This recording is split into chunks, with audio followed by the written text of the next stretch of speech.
Years ago, a court's intervention promised better care for kids in the custody of the Illinois Department of Children and Family Services. But a new court filing says many conditions have actually gotten worse, not better, in recent years.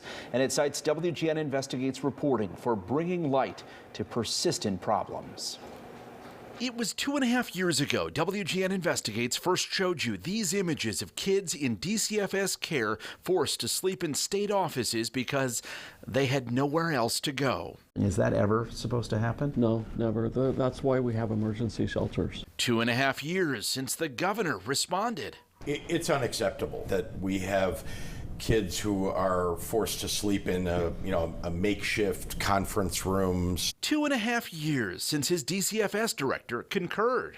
For me, it is unacceptable for a child to be in our office without a safe, nurturing home for any amount of nights. And it's been 2 months since state lawmakers convened hearings. The whole reason we're having this hearing is because what you exposed. And yet it continues to happen. These days, DCFS calls them welcome centers and shared this image of a comfortable suite.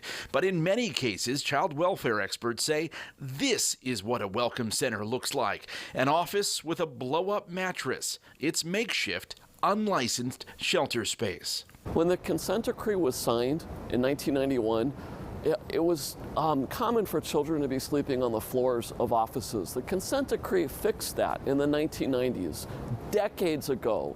We started seeing that again 2 years ago for the first time in decades. The reason? Starting in 2016, DCFS eliminated 500 shelter beds with the promise of new specialized placements to meet kids' emotional, psychiatric, and developmental needs. They were never built. Since our first report aired 2.5 years ago, more than 162 children spent at least one night in office space, according to an analysis by the Cook County Public Guardian. Kids aren't magically going to stop needing to be in offices until you build the placements, and that has not happened. It's that simple. That's not all. This fall, I got taken from my parents, my real parents, when I was 3. We introduced you to Morgan, a former ward of the state, willing to talk about how DCFS left her stranded in a psychiatric hospital. You're only supposed to be there for about a week or 2 weeks. I was there for 3 months almost each time, and I went to the hospital like 3 times. It happens because DCFS, despite the consent decree, has failed to find appropriate placements, and it's not uncommon. According to the Public Guardian, who found in the last year 356 kids statewide were hospitalized beyond the time it was medically necessary. The average stay, 55 days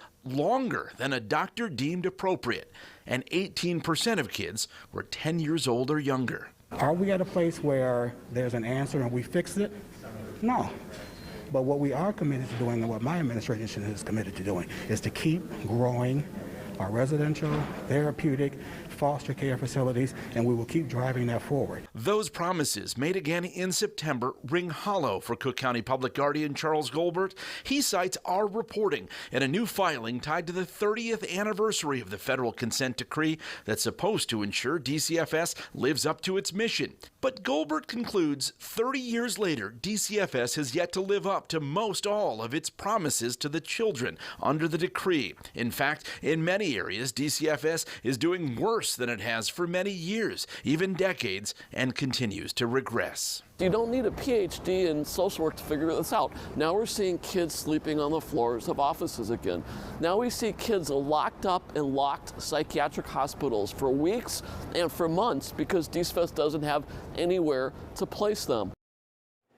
DCFS admits it's struggling to keep up with a crush of kids who need care. 5,000 more children are in DCFS custody today than at this same time 4 years ago. The agency has added 8 beds in recent months, with another 14 expected to be available in the coming weeks.